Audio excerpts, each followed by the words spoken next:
Olá, eu sou Suziele Mendonça, aluna do curso de Física e Bacharelado, e vim apresentar hoje o trabalho de obtenção dos expoentes críticos dinâmicos de um modelo de reação catalítica com efeito de volume excluído, orientado pelo professor Everaldo Arashiro.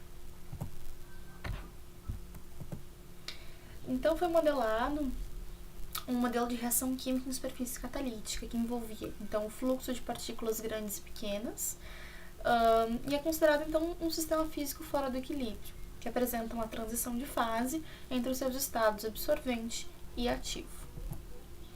Os objetivos são então de modelar essa reação catalítica unidimensional entre dois tipos de partículas de tamanhos distintos, né, uma partícula grande e partícula pequena então, e buscar com isso a transição de fase do modelo e, com isso, os expoentes críticos estáticos e dinâmicos. Essa rede catalítica que foi modelada, ela tem uma estrutura unidimensional de tamanho L e cada sítio dessa rede tem um tamanho uniforme, todos eles têm tamanho uniforme, né? E o processo catalítico se dá através da adsorção ou absorção de partículas na rede, né, probabilística, a reação entre essas partículas uma vez que estão na rede e a desorção do produto dessa reação. As simulações numéricas podem ser feitas com variação do número de sítios da rede, variação de amostras, variação das probabilidades de absorção de partículas grandes e pequenas, né, dentre outros. E a relação entre as probabilidades de absorção das partículas grandes e pequenas se dá por essa expressão, né, PG igual a 1 menos PP, onde PG é a probabilidade associada à partícula grande e PP é a probabilidade associada à partícula pequena. Esse esquema aqui ilustra bem essa reação, a dinâmica do modelo na rede. A gente tem a rede onde podem ser em cada sítio absorvidas partículas grandes ou pequenas, né? Só que, uma vez que temos a adsorção de uma partícula grande no sítio, como por exemplo aqui, a gente não pode ter outra partícula grande também absorvida em um sítio adjacente, imediatamente vizinho a esse sítio, né, da direita ou da esquerda. Mas, quando uma partícula pequena é absorvida nesse sítio vizinho, ocorre então a desorção espontânea de ambas as partículas grande e pequena. Então, onde antes tínhamos uma partícula grande e uma partícula pequena, uma do lado da outra, depois dessa reação, acontece, então, que a rede fica com esses dois sítios agora vazios. Com isso, a partir dessa dinâmica, a gente consegue encontrar a transição de fase, o momento em que ocorre essa transição de fase, que acontece uma probabilidade de absorção de partículas que a gente denomina de probabilidade crítica.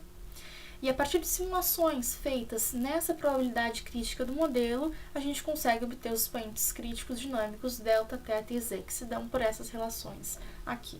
Onde essa primeira relação, para a obtenção do expoente crítico delta, a gente tem as simulações na probabilidade crítica, com condições iniciais, iniciando a rede totalmente vazia.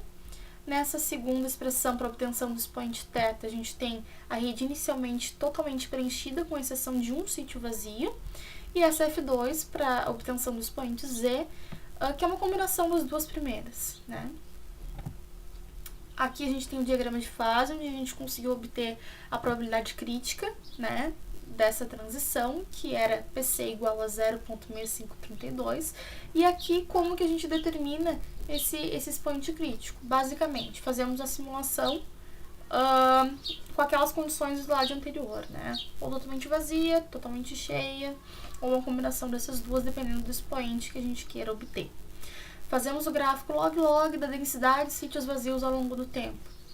E aqui, essa reta em vermelho, a regressão linear dessa reta, nos dá, então, o valor do expoente crítico que a gente está procurando. Feitas as simulações, obtivemos a probabilidade crítica como 0,6532, o expoente delta como 0,16, θ como 0,30 e z como 1,59. E a partir disso, conseguimos concluir que esses expoentes críticos dinâmicos estão em concordância com os valores dos expoentes críticos que pertencem à classe de universalidade de percolação direcionada, o que já era esperado. Como considerações finais, a gente tem que possíveis implantações do modelo podem sempre ser feitas, tais como o fornecimento de energia ao sistema, onde teríamos difusão de partículas na rede, e analisaríamos então o que aconteceria com essa probabilidade crítica, se ela mudaria ou não, e caso mudasse, que influências que essa mudança teria nos valores dos expoentes críticos dinâmicos. Gostaria de agradecer a PEC-FURG pelo apoio financeiro e ao professor Everaldo Arashiro pela orientação do projeto. Muito obrigada pela atenção.